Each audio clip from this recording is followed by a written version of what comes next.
The rain had been coming down lightly all morning, just enough to soak through uniforms and form thin puddles across the cracked concrete of the Fairhaven Police Station's 9 training yard. It was the kind of dreary, miserable day where everything felt heavier.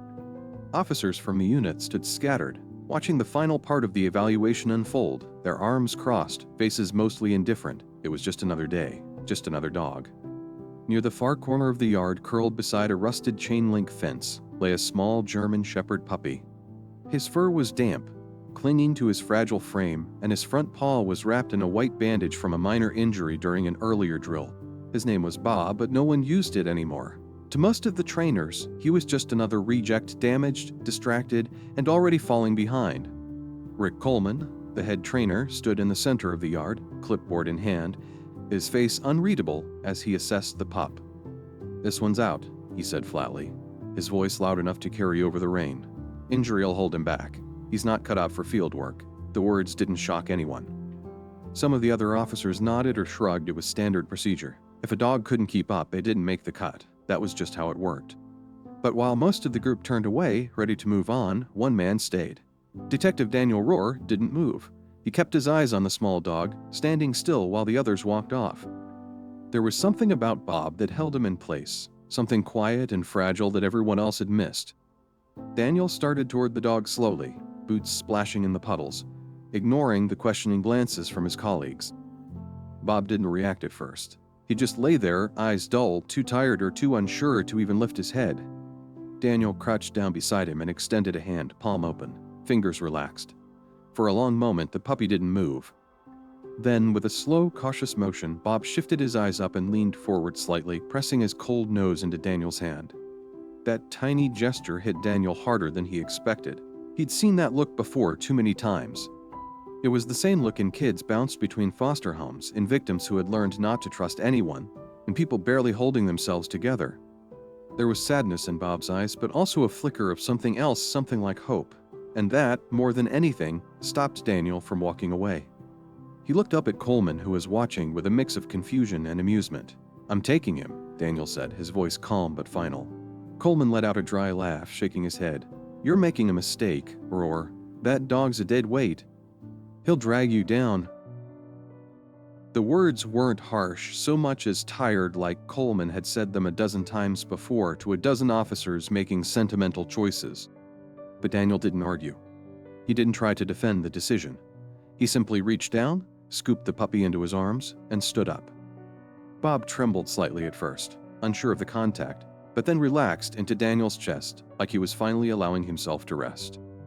The rain started falling harder now, tapping off Daniel's shoulders and dripping down his face, but he didn't rush. He walked back toward his car. The puppy curled gently in his arms and didn't look back. Around him, the other officers watched in silence. Some shook their heads. Others didn't react at all. To them, it probably looked impulsive, maybe even foolish, an emotional decision in a job where emotions were often a liability. But Daniel didn't see it that way. Bob wasn't just a cast-off, some broken tool to be tossed aside. He was something more. And Daniel, for reasons he couldn't fully explain yet, felt like he'd just made the most important choice of his life. The rain had slowed to a misty drizzle by the time Daniel pulled into his driveway. Bob sat in the passenger seat, still as a statue, his ears twitching every so often at the sound of rustling trees or passing cars. His eyes darted nervously from window to window, clearly still on edge. Daniel glanced at him, offering a soft pat on the head. "You're okay now," he muttered, though he wasn't sure the dog believed it yet. Truth was, Daniel wasn't entirely sure he believed it either. He stepped out of the car and gently lifted Bob into his arms again. The dog didn't resist, but he didn't lean in either. He was caught in that place between defense and surrender, as if unsure what was safe anymore. Inside the house, Daniel laid down a folded blanket near the couch and set Bob down on it. The pup sniffed the air cautiously, taking slow, hesitant steps to explore the unfamiliar room. But even then, he never strayed far from Daniel, always keeping him in sight like an anchor in a sea he didn't trust. Daniel sank into the couch, his eyes quietly following the dog's every move. There was something achingly familiar about the way Bob moved, each step measured, every glance cautious, as if he expected something to go wrong at any moment. Daniel had seen that kind of behavior before, not just in animals but in people. It was the same look he'd seen in abuse survivors, in kids taken from toxic homes, in witnesses too afraid to testify. That guarded silence, that fragile kind of fear that doesn't disappear overnight, it lingered even in moments of safety. Watching Bob, Daniel found his mind drifting back to old cases, broken homes, late nights sitting with victims who couldn't find the words to explain their pain. And beneath all of that, deeper still, was a recognition he didn't want to acknowledge. He had been like that once too. That was the part that hit hardest. It wasn't just that Bob was scared, it was that Daniel knew exactly what that kind of fear felt like, and it made him feel both protective and painfully vulnerable. The room stayed quiet, save for the soft hum of the refrigerator and the ticking of the old wall clock. Bob eventually settled onto the blanket but didn't fall asleep. His eyes stayed half open, watching Daniel in a way that felt more like a silent question than a sign of rest. Daniel leaned forward, resting his elbows on his knees, and stared at the floor for a long moment. "We've both been left behind, haven't we?" he said softly, not really expecting a response. Bob's ears twitched at the sound of his voice. There was a strange comfort in the dog's quiet presence, a kind of unspoken understanding that didn't need to be explained. Maybe that's why Daniel had taken him in. Maybe it wasn't about saving a dog who'd been deemed worthless. It was about not turning his back on something that reminded him too much of himself. Bob wasn't just some 9 reject. He was a reflection of pain, resilience, and that small, fragile hope that someone might still care enough to stay. And Daniel, whether he realized it or not, had been waiting a long time for something or someone to believe in again. Daniel was in the middle of heating up leftover coffee when his phone rang. The sudden noise cut through the quiet like a blade, jolting both him and Bob. He grabbed it off the table, already expecting bad news. It was late, and the only person who ever called this time of night was his partner, Lisa Morgan. "Roar," he answered, voice low and guarded. "It's about the Keller case," Lisa said, her tone clipped and urgent. Daniel froze. That name hadn't come up in years, not out loud anyway. The Keller case was the one that never let go. A missing teenage girl, no leads, no answers, just a family destroyed and a growing folder of dead end. "What's going on?" he asked, his throat suddenly dry. Lisa hesitated just a beat. A witness came forward. "Says he saw something that night." That was all it took. Daniel didn't need convincing. "I'll be there first thing," he replied. After he hung up, he sat in silence, the weight of old memories pressing hard. Outside, the rain picked up again. Bob lay curled beside the couch, alert but quiet, his eyes locked onto Daniel's. They didn't need words. Somehow they both understood that something heavy was coming. Sleep never came easy on nights like that. Daniel lay awake, his mind swimming with images he thought he'd buried years ago, muddy trails, the flicker of flashlights through trees, the sound of a mother's voice cracking as she begged them to find her daughter. The Keller case hadn't just been unsolved, it had been personal. Daniel had taken it home with him, let it eat at his nerves and settle into his bones. He'd walked those woods more times than he could count, chased dozens of empty leads, and eventually had to accept that he might never find out what happened to Emily Keller. But he never forgot. And now, 5 years later, a single phone call had reopened everything. In the kitchen, the cold morning light filtered through the window as he stood with a cup of coffee gone cold in his hand. Bob was by his feet, unmoving, watching Daniel with quiet intensity, as if he could sense the tension rising in the room. Daniel glanced down at him. "Time to go," he said, more to himself than to the dog. He grabbed his coat, keys, and a leash. Bob twitched when it clicked onto his collar, but he didn't fight it. Maybe he was starting to trust Daniel. Or maybe, like Daniel, he just understood what it felt like to carry something you couldn't shake. The precinct parking lot was still mostly empty when Daniel pulled in. The air was thick with fog, clinging low to the ground like smoke. Lisa was already outside, leaning against a concrete pillar, her arms folded and her face unreadable. As Daniel stepped out, Bob popped his head up to watch through the car window, ears perked. "You're early," Lisa said as they walked toward the entrance. "Didn't sleep much?" Daniel replied, voice rough from the restless night. Inside, the station buzzed with the usual noise phones ringing, officers trading files and reports, but none of it registered. Daniel was already locked in, focused. Lisa leaned in closer as they headed to the interrogation wing. "The guy says he was near the Keller place the night Emily disappeared. Heard voices. Maybe an argument." Daniel frowned. "After all these years, and now he remembers." Lisa shrugged. "Says he was scared back then." Maybe still is. Daniel had seen it before, people driven by guilt or fear, trying to rewrite their own stories. But even if the guy's memory was hazy, even if it was late, it was still something. After 5 years of silence, even a whisper was worth chasing, and Daniel wasn't about to let this one slip through his fingers again. The drive back out to the Keller property was quiet. Daniel kept his hands firm on the steering wheel, his eyes locked on the mist-covered road ahead. The fog hadn't lifted, and the early morning light only made it feel heavier. Beside him, Lisa sat in silence, flipping through her notes, but neither of them said much. Bob was in the back seat, sitting up, ears twitching every few seconds as if trying to make sense of the tension humming in the air. Daniel stole a glance at him in the rearview mirror. The dog hadn't taken his eyes off him since they left the house, and there was something strangely reassuring about that.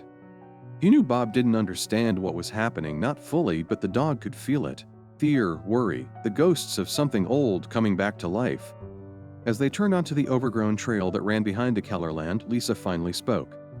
"You think this guy's full of it?" Daniel didn't answer right away. "I think he's scared," he said finally. "But I also think he saw something. Maybe more than he's letting on." The trail hadn't changed much in 5 years. The weeds were taller, the fence more broken down, but the weight of what had happened here still hung in the air like smoke that never cleared. Daniel parked the car and got out, his boots crunching against the gravel. Bob whined softly in the backseat, pawing at the door. "You staying or coming?" Daniel muttered as he opened it. Bob leapt out, nose already to the ground, sniffing with sharp, focused energy. Lisa gave a low whistle. "He's more alert than some of the rookies we've trained." Daniel just nodded, watching Bob move a few feet ahead, his body tense and deliberate. The three of them started down the trail, the silence broken only by the soft rustle of leaves and the crunch of damp earth beneath their feet. Lisa kicked a stone off the path and sighed. "Feels like yesterday," she said. "We were out here every damn day for weeks. You remember?" Daniel nodded slowly. He remembered everything. The endless searches, the hopeless briefings, the way the Keller family stood in their driveway every evening, hoping for news that never came.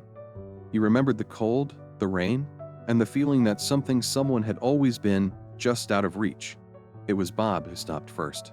He froze near a section of broken fencing, his nose twitching, then growled low in his throat. Daniel's hand instinctively moved to his sidearm. "What is it, boy?" he asked, stepping closer. Bob didn't move, didn't bark. He just stared at a patch of ground beneath the leaves. Daniel crouched down beside him and brushed the leaves aside. Faint impressions, footprints, recent ones. The mud hadn't fully dried. Lisa knelt next to him, her face tightening. "Those aren't old." Daniel nodded, his pulse picking up. "Someone's been out here, and not long ago." He stood, jaw clenched. The trail had gone cold for so long, and now, suddenly, fresh tracks right near the same spot they'd searched years before. Bob stood stiffly beside him, his ears still trained toward the woods. The dog wasn't barking, but Daniel knew that body language cautious, alert, ready. Whatever had happened out here hadn't stayed buried. Someone had been watching, maybe even coming back. And if Jacobs had stirred up something with his confession, then time was running out. Daniel gave Bob a quick scratch behind the ears and glanced at Lisa. "Let's keep going," he said. "I don't think we're alone out here." They found him crouched behind a pile of fallen branches just beyond the rich skin pale, clothes damp with morning dew, and a hood drawn over his head like he'd been hiding from the world for years. Daniel approached first, weapon drawn, voice sharp and steady. "Freeze." The man flinched hard but didn't run. He slowly raised his trembling hands in surrender. Lisa came around from the other side, closing in. "Turn around," slowly. When he lowered his hood, what they saw wasn't threatening. It was a man barely holding himself together. His face was thin, worn down by time and fear, and his eyes darted around the woods like he expected something, or someone, to jump out of the shadows. "Please," he rasped, barely able to speak. "I hadn't mean for any of this. It wasn't supposed to happen." Daniel's jaw tightened. "Who are you? And what are you doing out here?" The man hesitated, swallowed hard. "I was here, the night she disappeared. I saw it. I saw her." Back at the station, they would have had a room, a chair, some kind of structure to the questioning. But out there in the woods, it was raw and unfiltered. Daniel kept his weapon lowered but didn't relax. The man, still shaking, began to explain. He'd been camping illegally near the Keller property that night, trying to avoid trouble. He hadn't meant to witness anything. But then he heard it arguing. A young girl's voice, scared and angry, and a man's deeper voice rising back at her. He couldn't see them through the trees, but he heard a scream, not a startled yelp, something more final. He'd frozen, too afraid to intervene, and when he finally crept away, he heard footsteps behind him. For days after, he tried to convince himself he'd imagined it. But when news of Emily Keller's disappearance hit the town, the guilt began eating at him. Still, he stayed silent. He said he started hearing things after that, whispers in the woods, traps set near his camp, signs that someone didn't want him talking. "They've been watching me," he said, his voice thin and cracking. "Every time I moved, they found me. I thought staying out here was safer, but they're still here. Somewhere." Daniel and Lisa exchanged glances, and neither had to say it out loud. They both believed him. Not because his story was flawless, but because the fear in his eyes was too real to fake. Daniel had seen delusion before, plenty of it. This wasn't that. This was survival. This was a man who'd buried the truth for years and was now crawling back to it like it might kill him anyway. Bob stood beside Daniel, rigid, ears trained on the tree line like he could feel eyes watching.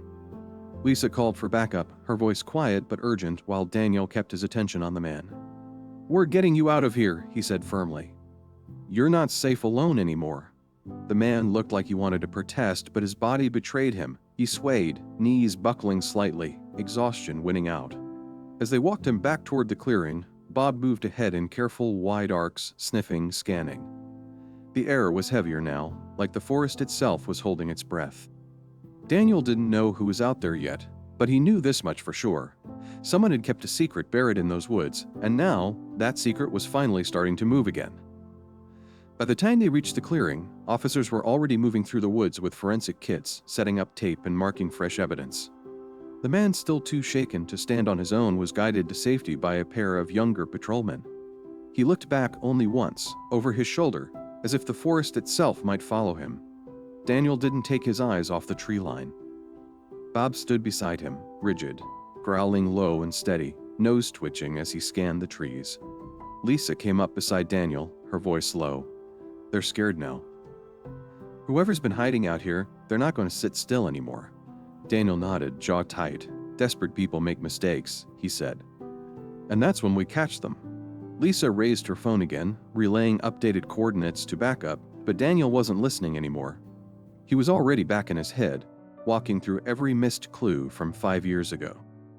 All the spots they didn't search far enough, all the signs that didn't seem like signs until now. Bob suddenly let out a sharp bark and took a few steps forward before pausing.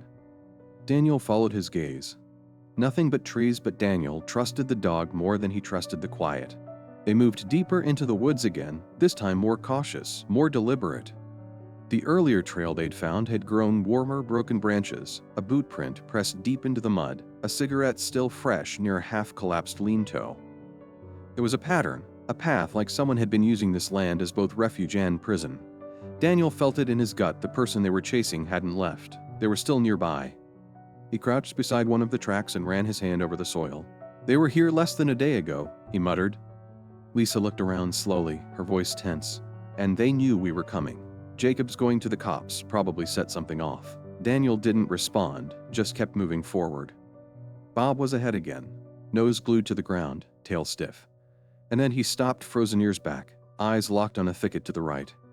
That's when Daniel saw it too. A flicker of movement, a shadow slipping through the trees. He raised his voice. "Don't move!" "Hands where I can see them." But no one replied, just the wind brushing the leaves. He drew his weapon and motioned for Lisa to take the left flank. They advanced quietly, Bob right between them. What they found wasn't a threat, but it was a message. A tarp, freshly abandoned, some kind of shelter, and a note scribbled in jagged, smeared handwriting.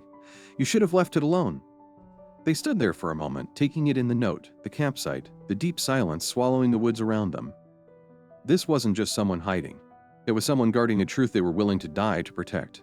Lisa took a photo of the note, then looked at Daniel. "They're panicking." Daniel nodded, then looked down at Bob, who was still staring into the trees like he knew the story wasn't done yet. And Daniel could feel it too. The case wasn't solved. Emily's name hadn't been cleared from the missing persons board, but they were closer than they'd ever been. And it all started with a dog everyone said wasn't worth saving. Bob hadn't just been a companion. He'd been a mirror, a compass, A reason to keep going when Daniel could have looked the other way. That mattered, because this wasn't just about solving a case, it was about choosing to see value where others saw failure. Choosing to dig deeper when the world said, let it go. In life, it's easy to write off the broken, the scared, the overlooked, whether it's a dog left behind in a training yard or a man lost to guilt in the woods. But stories like this remind us that what we throw away too quickly might be the very thing that saves us. And sometimes, all it takes is one act of faith, a decision to believe when no one else does, to change everything. For Bob, for Daniel, and for Emily, it was never too late to start chasing the truth.